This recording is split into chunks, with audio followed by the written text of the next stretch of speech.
Good day. Welcome to the CORY Morgan Show. I've got a new backdrop for today. Unfortunately, not as scenic as I wanted it to be. I'm still down in the States. I'm actually in southern Arizona, right near the Mexican border. And this washed out whiteness behind me was showing a beautiful desert scene from outside of my fifth wheel. I was going to be camped outside for this show, but the wind is just blowing like all get out there. So I figure you guys want to be able to hear me while the show is going on. So I'm doing it from inside the comfort of the fifth wheel, and it won't impact the rest of our content for the day. We still got a lot to cover and a good time to be had. So in a little while, I'm going to have Chris Scott on. He's the owner of the Whistle Stop Cafe in Mirror. And he spoke at a meeting for the British Columbia Prosperity Project. Yes, the independence movement is spreading out to BC now. It's going to be a good conversation. Think about that. I'll talk about making federalists sweat. Multiple provinces are getting independence movements going now. And, the opponents to it don't really know what to do about it. And that kind of brings me into what I want to talk about to kind of kick things off today. So the UCP, under Premier Daniel Smith, they've offered up a lot of errors that an adept opposition party could have taken advantage of. The Alberta Health Services procurement scandal should have been gold for the NDP, who oppose any form of healthcare reform or private contracting, yet they couldn't get the issue to grow legs. Internal caucus discontent led two UCP MLAs to finding themselves sitting as independent members, but the NDP couldn't manage to widen those cracks of division. On the budgetary front, the UCP's posted deficits, which could have given the opposition space to campaign upon fiscal responsibility, but they failed to do so. Also, we've had legacy media, left-leaning pundits carrying as much water for Nenshi's NDP as they could. They accused Smith of banning books when pornography was removed from children's libraries, and they claimed that children's lives would be put at risk if boys were prevented from participating in girls' sports. They pumped the tires for disgraced former MLA Lukasik's Forever Canadian petition stunt, and lent false credibility to the union-inspired flurry of recall initiatives filed against over 20 MLAs. Lukasik's petition's all but forgotten, and the recall efforts are failing dismally. Naheed Nenshi has led the NDP now since June of 2024.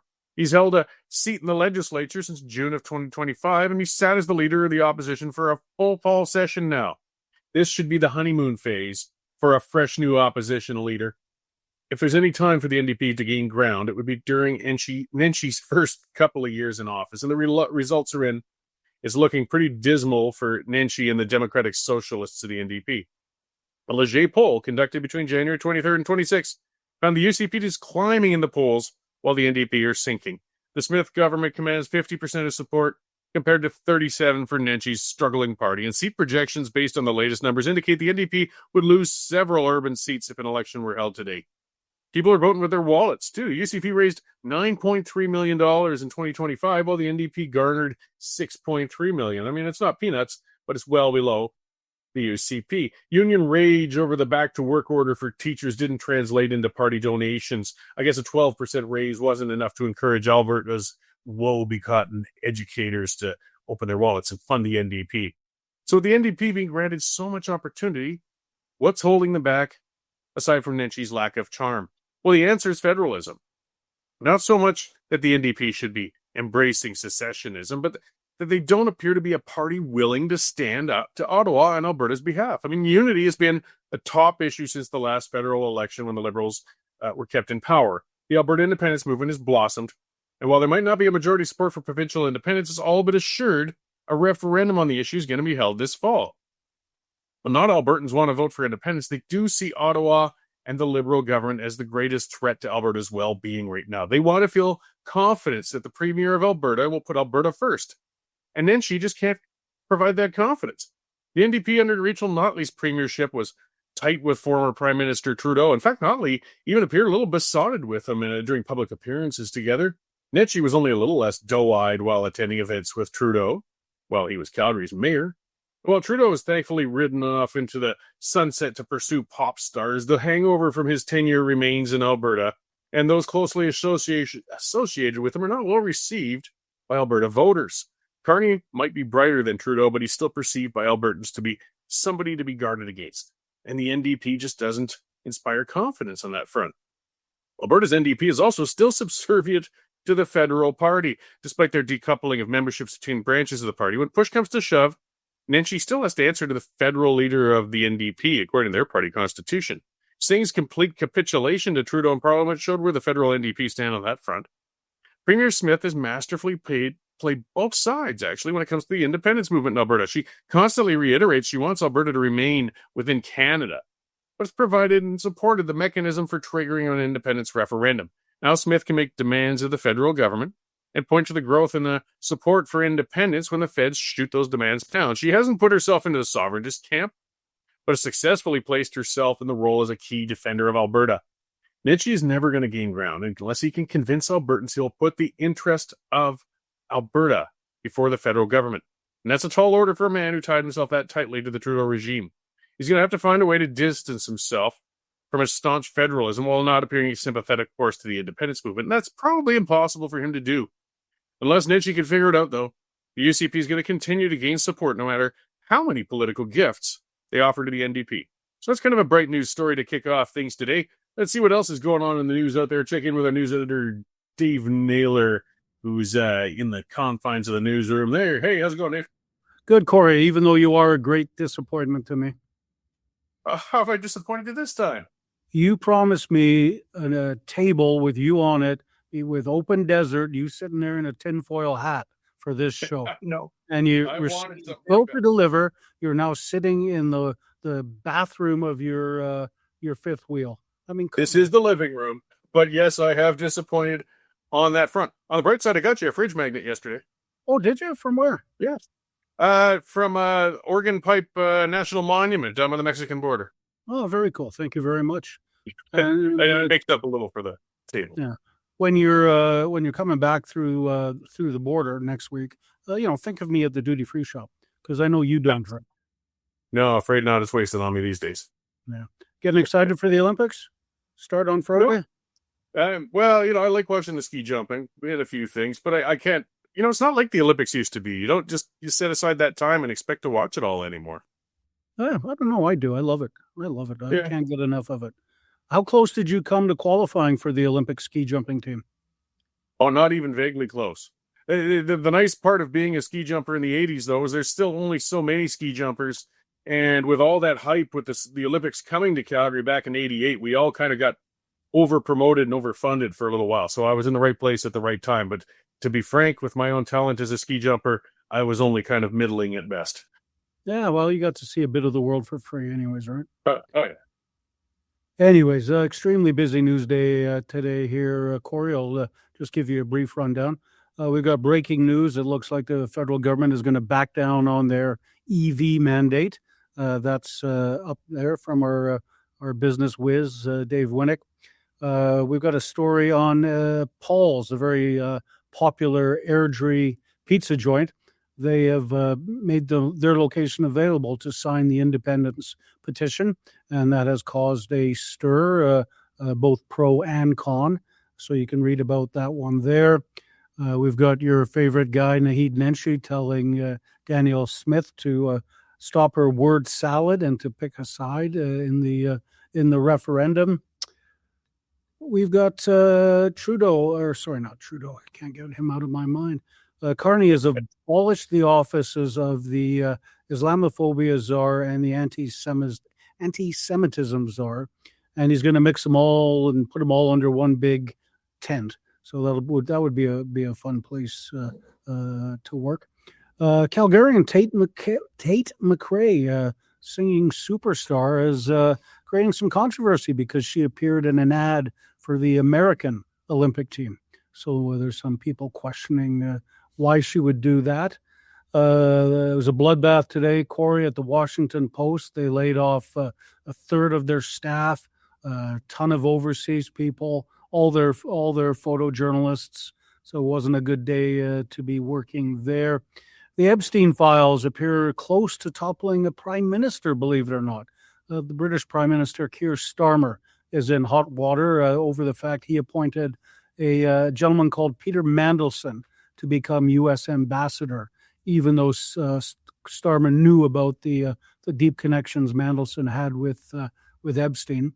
And one you'll probably be all too familiar with, Corey, stray dogs on Indian reserves.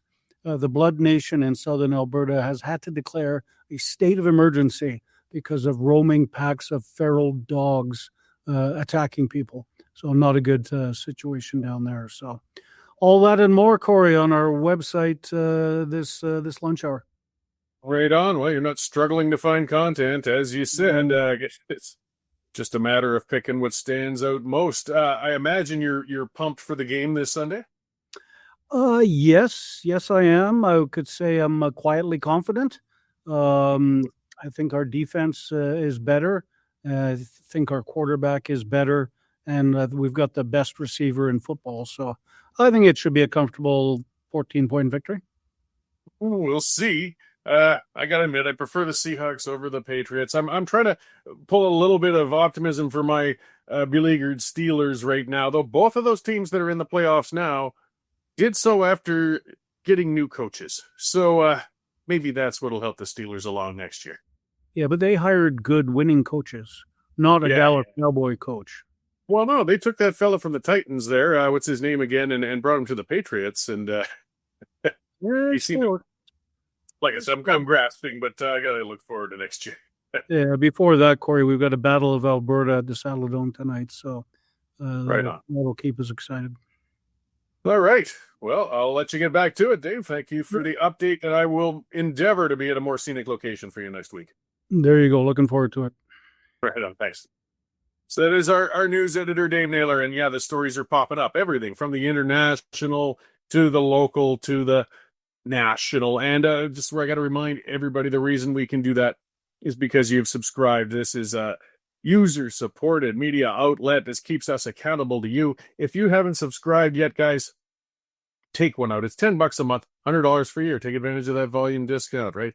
And it gets you past the paywall, supports Dave, the other Dave, all the folks we got in the newsroom there, Leah, and our folks across the country. We got somebody in Toronto now. We've got some, we've had Jared working hard out in BC. That's because you guys have subscribed. So thank you very much for subscribing. And if you haven't yet, get on there, westernstandard.news/subscription.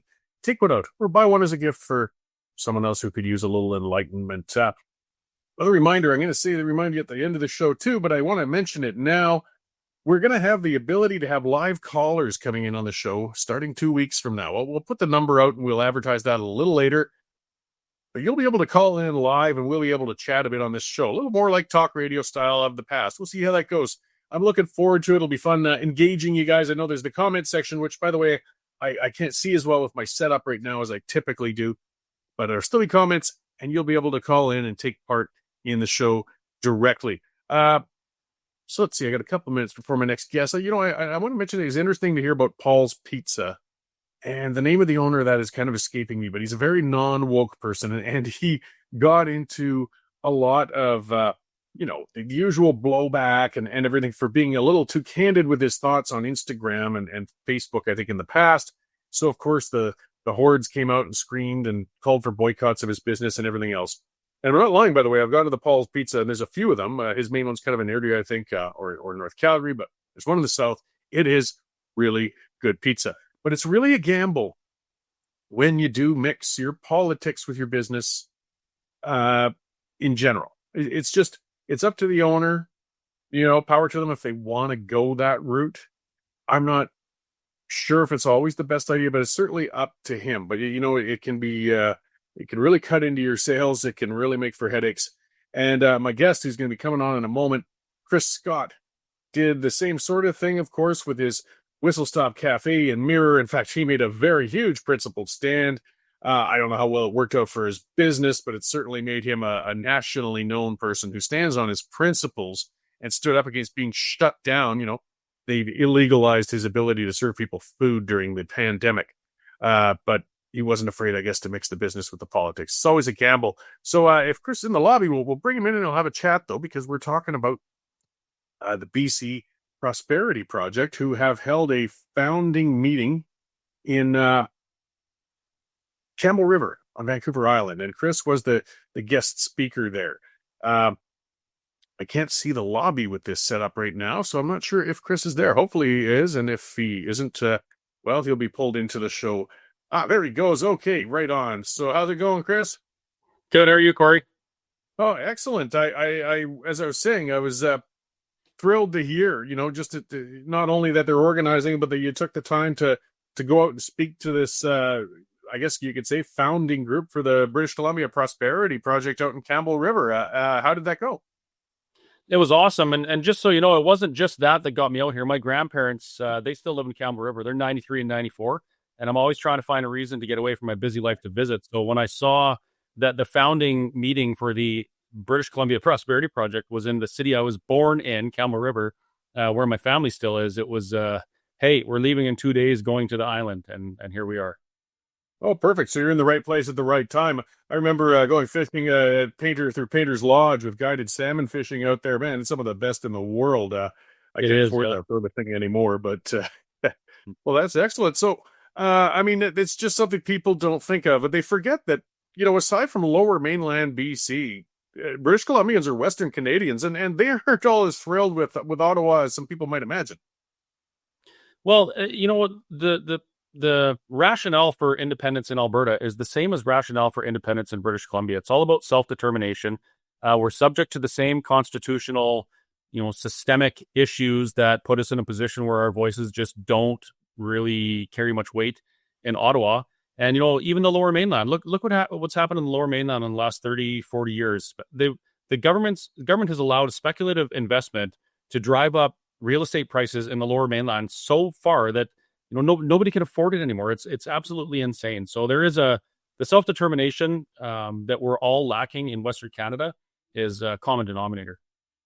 Yeah, well, I like to regularly remind people who, might not be political weenies like me or as old as me, is to remember in the late 80s and the early 90s, Lower Mainland BC actually had a lot of conservative strength. There were a lot of Reform Party members who were just a Western Canadian party at that time, and they were holding seats out in the Vancouver area and down in that part of the world. Like, it's just a matter, I think, of organization. I mean, when people are hurting, as you said, with housing prices and everything else going on, we shouldn't write off the potential for support down there, Lower Mainland BC. Right. And even going back a little further, you know who Elmer Knutson is, Corey. Elmer Knutson had pretty successful meetings in Vancouver, on Vancouver Island, and other places in British Columbia in the early 80s prior to the repatriation of the Constitution. And that was because, British Columbia, just like Alberta, has largely felt, unheard by Ottawa. And it's frustrating to be taken along for the ride and not have any real input as to where you're going. So it's not even a new conversation. It's just renewed because of the success Alberta's having in pursuing their self-determination. Yeah, well, and Saskatchewan's been taken off excellently with the Saskatchewan Prosperity Project. I like how these are independent, units forming in different provinces, and the Parti Québécois is resurging a bit, and they're doing it on a unabashedly independence platform. They're campaigning on holding a referendum this fall. Do you think the Federation is finally perhaps reaching its end days? Like, it just can't seem to hold it together. We got cracks forming all over from east to west now. It may be. Canada has been referred to as an experiment by many people, including Federalists.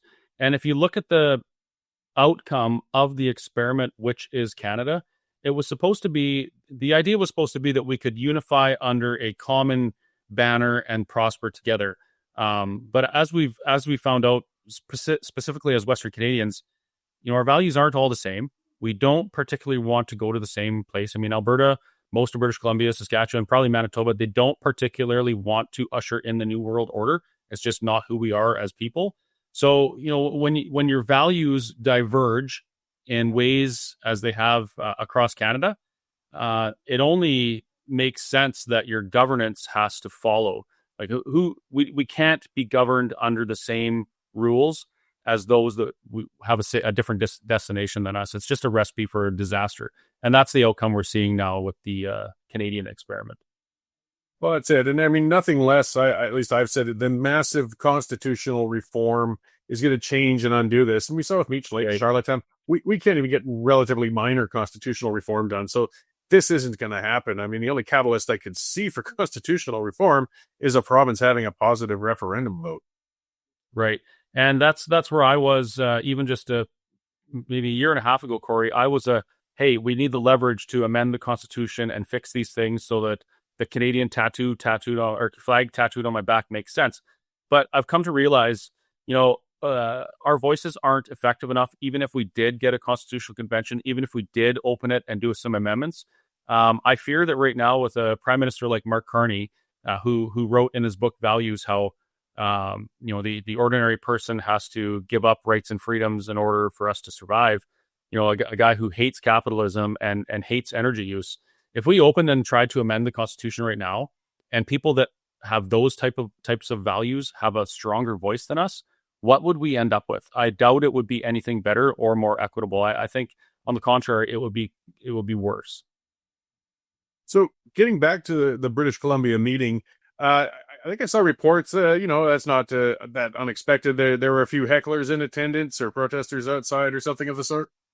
Yeah, and they're perfectly nice people.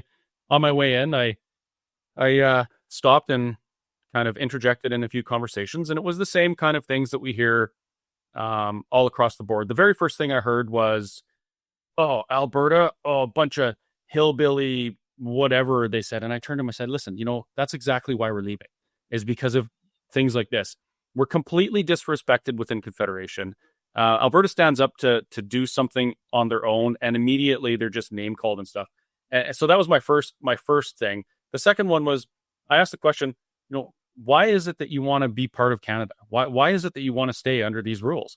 And I got the same things like, "Oh, Canada is the best on the world stage. We have the largest.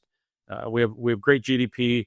We're a safe haven for LGBTQ people," and the list went on with some more ideological things. We even got into some conversations about the tanker ban, and the protesters were saying, "Well, you don't care about the hundreds of First Nations groups on the coast that will be destroyed." And I'm like, "What do you mean will be destroyed? There's no evidence to support what you're saying." So what I found was the 20, maybe 25 people out there. There's quite a few, and kudos to them. It was raining and they still came out. Their arguments against the idea of independence or self-governance are all, at least in my opinion, seem to be quite emotionally driven and less factual. And that's what we're finding in Alberta too. Yeah, no, and it's an emotional thing. I've talked about that in past things, or even wrote about it. That we can't dismiss the emotional attachment to the Federation either. Emotions are what drive people to vote yes or no, or this way or that way. So we have to approach them with reason, even if they get us a little grumpy sometimes. Getting aside from them, though, how about with the local people who did come out? So that this is starting the core. Like, was there a good group, organized volunteers signed up so this could spread and turn into the kind of movement the APP has? Yeah, so it's grassroots, completely new in its infancy. That's my grandpa. He's almost 100. He's 94 years old this year. Can you believe that? Right on. It's a group of concerned British Columbians, and there was actually some people from Alberta in the room. That was pretty neat, who understand that the patriotism and the emotional feelings that keep us attached to Canada are quickly being overcome with the reality that even British Columbia needs to do something different so we have a voice. It reminded me about the infancy of the Alberta Prosperity Project, back in 2021 when we met in a shop in Nisku under cover of darkness for fear of being arrested. Very similar to that. So I would think that over the next few months, we're going to see a lot of people volunteer. As the movement grows, people will be emboldened so that they feel free to share their opinions unabashedly about British Columbia independence. And we're going to see that. And it's, I think the independence movements across Western Canada are going to embolden each other. Like when Alberta we get our numbers and we get our referendum, that's going to get people talking in British Columbia and Saskatchewan. So the ideas are becoming commonplace and mainstream. The stigma of separation is being reduced, and the conversations are changing, and that I think that's really important. Yeah, so they've got kind of a lot of organization ahead of them. Like I said, it's great to see the beginning. So I imagine that their plan is to spread out, get more regional chapters, kind of get a more of a central organization, things like that going. And they'll have to, and it seems pretty unlikely with the EB government, but try to determine a path where they can get citizens-initiated referendum legislation from their provincial government. Like it's things will have to change somewhat dramatically, but I mean, the time to start organizing for that is right now. Yeah, that's true. And one thing that it actually surprised me when our premier in Alberta, Danielle Smith, she said, "Well, if you can't do a referendum through the government, you can do it through the people. It doesn't have to be through government. Governments are secondary to the will of the people. Governments are supposed to serve the will of the people." And our premier in Alberta, she believes in that strongly. So she said, if you want to do something like this and government's not cooperating, what do? You mobilize, you get the numbers, you build the movement, you get the signatures in a petition drive, and then you have it audited by an accounting firm and presented to government. That's a legitimate path as well. In Alberta, we have the benefit of the Citizen Initiative Act, which allows us to compel government to do it. But uncooperative government should never be able to override the will of the people. No, and in the end, when people get upset enough, things change. I could see a potential time bomb in the United States, in British Columbia, the lower mainland BC, and throughout, with David Eby's DRIPA, which is the thing from the United Nations Declaration of Rights for Indigenous People, and how it applied to property rights. And now it sounds like some people's fee simple held property may be actually at risk due to some pretty, well, in my view, absurd claims. But when you lost the land, it doesn't matter how absurd it is. If we start seeing a situation where people are actually losing their homes and businesses over this, I got a feeling the temperature in British Columbia is going to change very dramatically, very fast. Yeah, that's true. But there's another side of that as well. And it's very concerning. There's a large group of people in British Columbia and across Canada that have been made to believe that their own existence is shameful and they carry so much guilt that they should allow these things. And that all came out of the 215 hoax out of Kamloops, which is rapidly unraveling. But the damage was done. It actually convinced people that they needed to sacrifice their future and their children's future and, just ignore the idea of personal property or anything like that in order to satisfy some debt that was incurred, hundreds of years ago by people they have nothing to do with. And that's something else. And we're not talking just of people that don't have anything that believe in this. Like we see that in the left-wing activism lots, people that don't necessarily work, they live on entitlements, have lots of time, and they want everyone else's money. That was a conversation actually at that meeting with the protesters. They want a wealth tax. And I said, what makes you think that you deserve to or have a right to someone else's money?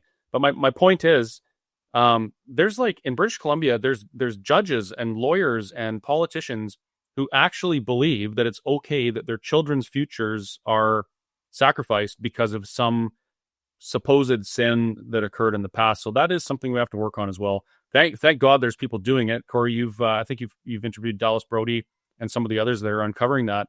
But all of these things go together. The legislation on with DRIPA, the UNDRIP, UN convention stuff, the Supreme Court rulings recently in Canada that are affirming verbal oaths in the past, they're all culminating in the potential to destroy what Canadians built together, regardless of where they're from or what their ancestry is. Yeah, it's ironic that the biggest threat to actual unity of what Canada is coming from this misguided land back movement from extreme leftists that's become into the hands of judges and politicians who can actually bring something about in it. And seeing Francis Whittison and Dallas Brody out there, the backlash against them and how hysteric and out of control and vitriolic it's been only tells me that they're over the target. The people who are benefiting from this system, who are the minority of a minority, are feeling threatened, which I think is a good sign, actually.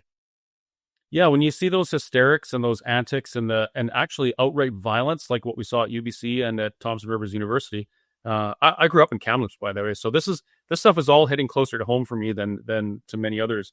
But when you start seeing that, you realize that that's because the debate isn't winnable for the opposition.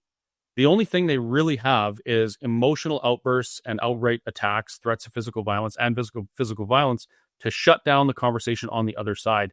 So absolutely right. When those things happen, as uncomfortable as it is, you're over the target because your opponent has they have no debate. Well, we're in for interesting times and a year like we've never seen before in the West. Before I let you go, what are you going to be up to in the upcoming months and, business wise, activity wise, and all the rest? Well, I have a really busy summer planned with the Whistle Stop Cafe, of course, my restaurant. We have a food truck now, so we have 3 medieval fairs to do this year. We have a couple weddings to cater, one of which is going to be absolutely awesome. Good friend of mine in the media. And just recently, I've decided to launch my own more Q&A focused, what did Leighton Great called it, Socratic events, where we're talking to people about Alberta independence, listening to their opposition points or their fears of independence and talking through it. The first event is in Rimbey on February 18th. That's going to be fantastic. And we're even going to serve low food there too. So it'll be fun. But that's going to be my year, trying to manage the cafe, all our extra stuff we have with that. Really advocating for Alberta independence, because this is a most important thing we can do in our lifetime, probably. And Corey, I'm really looking forward to having you at some of those events with us as well, because you're a wealth of knowledge and information about Alberta independence. And even my grandpa here, he remembers from the early 90s when the independence movement was talked about in Alberta, and he remembers your work. So it has an impact. Oh, right on. I'm glad some folks can still remember those early efforts. I like to think I've learned a lot since.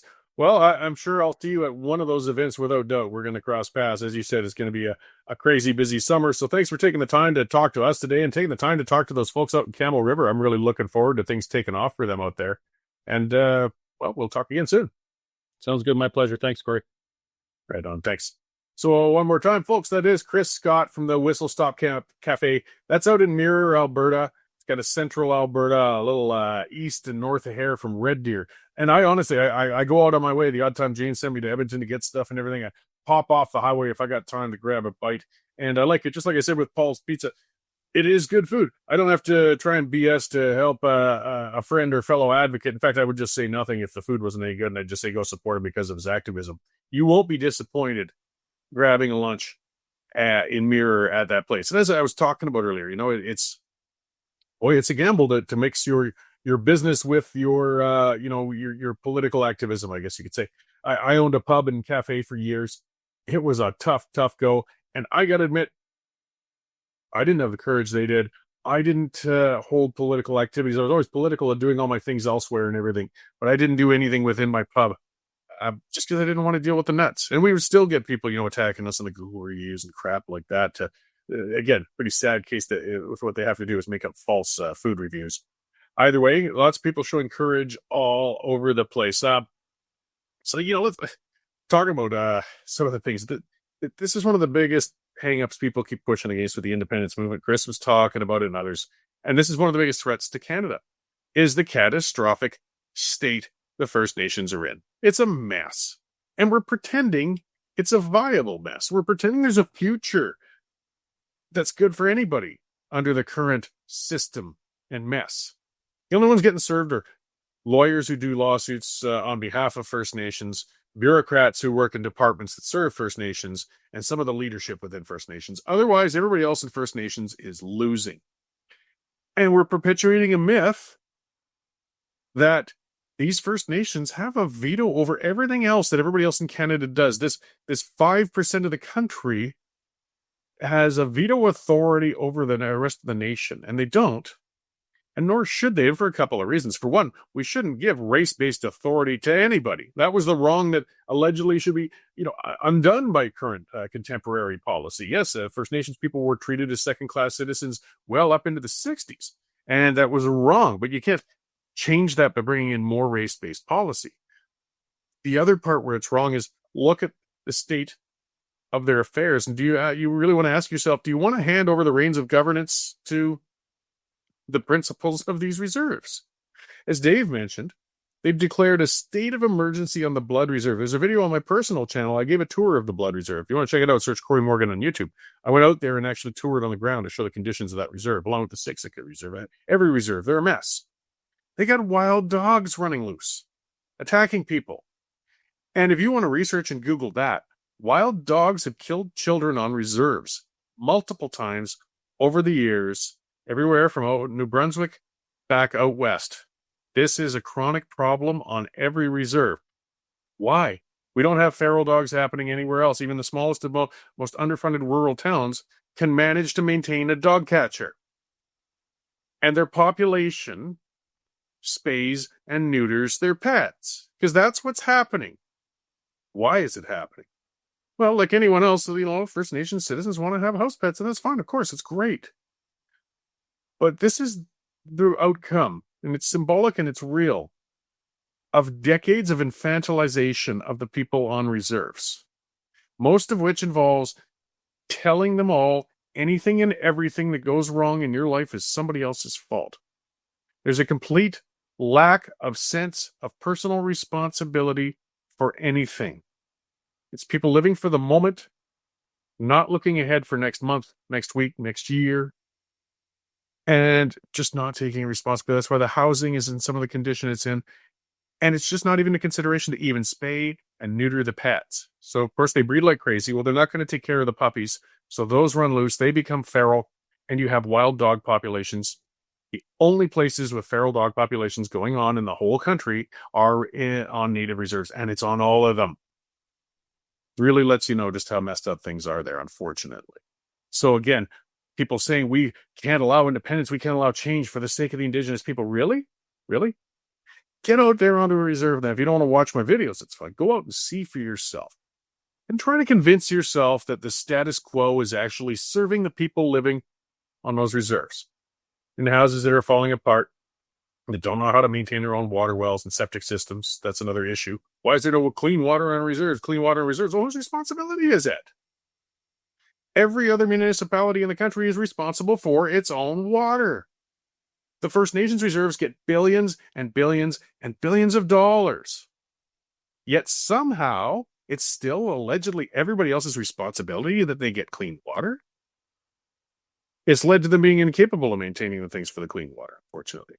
Even when you try, even when they're given money expressly for that. Unfortunately, again, we've taken away accountability. We aren't allowed to audit them anymore, so we don't even know if the money goes to giving clean water. So guess what happens? Corruption. Look at the Cowichan Reserve, one of the biggest unchecked garbage dumps in Canada. Look at the footage of what happened there. It's going to cost tens of millions, maybe hundreds of millions to clean up that mess of them charging people a discounted rate to dump garbage on their land, which they did, commercial, massive amounts of dumped trash until it finally got exposed right next to a river. That mess is going to be leaching into the water. These stewards of the environment. And guess what they said? Taxpayers have to come out and pay for this cleanup because it's their fault. Why? I don't know, because they didn't stop us.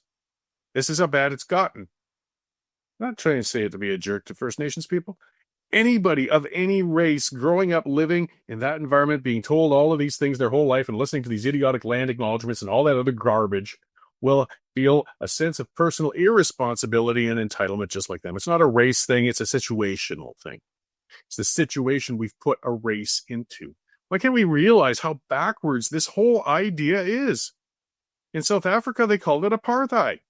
In Canada, we call it a right. We should never be separating people based on race, yet here we are. And yes, here's the irony of it. When you question the segregation of people based on race, you get called a racist. If I really hated First Nations people, as some of the defenders of the status quo like to claim, I really despise them. If I really wanted them to suffer, the worst thing I could wish on them? That nothing changes. I could wish that they're still stuck in that god-awful situation forever, because that's the worst punishment you could possibly give them, because you're also condemning their future generations to more misery as it gets worse and worse on those reserves until finally some people are going to admit that it's a failure. Google something else. Again, I keep saying that because everybody, source this, source that. Well, I'm giving you, just look for yourself. The average life expectancy of a First Nations man in Alberta versus non-First Nations. 19 years younger they're done. 19 years. A quarter of an average lifespan cut off from them. And we're supposed to pretend that system's working? Who's the delusional one? When people say independence movement's delusional, really? Are you delusional if you think this system is ever going to work or serve people, or that we should kowtow to it? Any further with some of the entitlement, look at some of the news that's in the Western Standard. Their favorite rent-a chief, Adam Allen. He's from up Fort Chipewyan, I think, northern Alberta. You got to remember, Google him, have a look at his long police history, but also his history of getting $55,000 from an American lobby group to take their side on an issue. And he's demanding Premier Smith's resignation. And guess who he was standing hand in hand on, arms around each other, cuddling, talking, whispering sweet nothings? Thomas Lukasik, yes, that disgraced former MLA, the Forever Canada guy, was standing with Chief Adam Allen saying, we must make Smith resign and end the independence movement. Well, then, look at who your opponents are when you wonder if you're on the side of right or wrong. A corrupted rent-a-chief,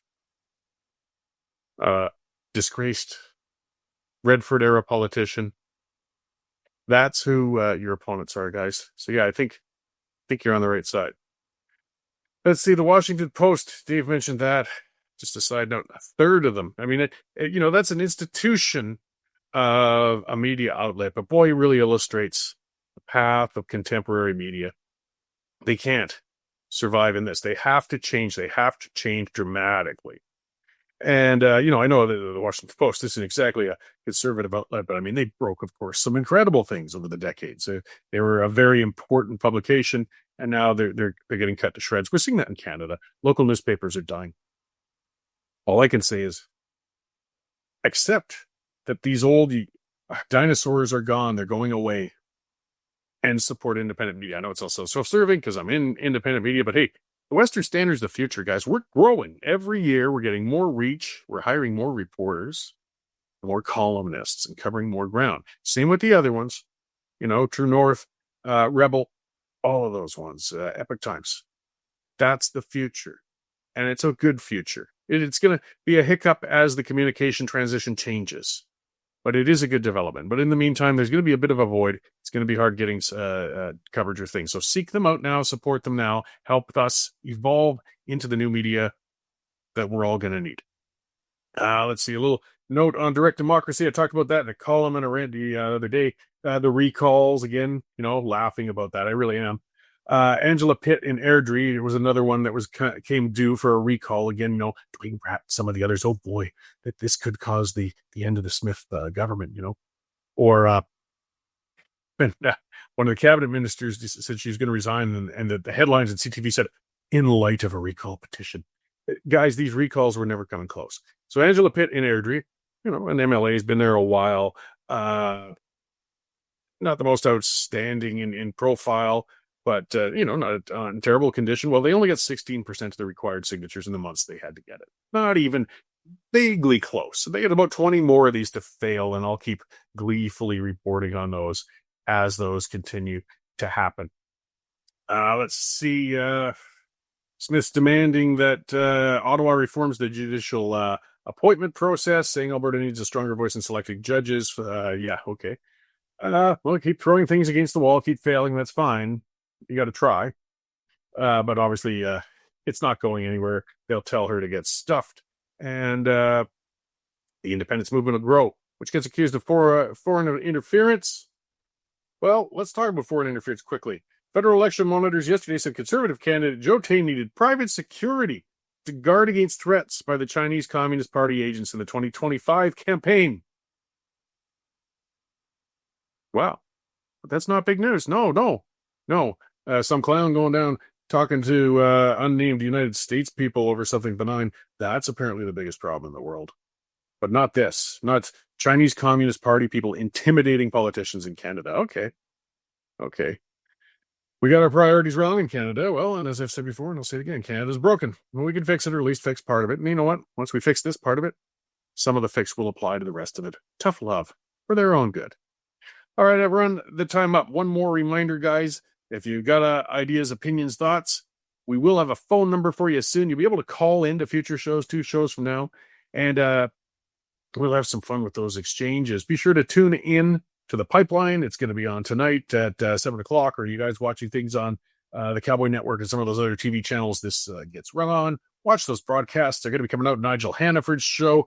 Leah, Dave, all sorts of people have been putting content out there on the Western Standard channel. So like, share, all that good stuff they tell you on these things. That's how we keep growing and reaching more people. Thank you very much for tuning in today. Hopefully the wind will allow me to provide one more decent scenic backdrop on the next show a week from now.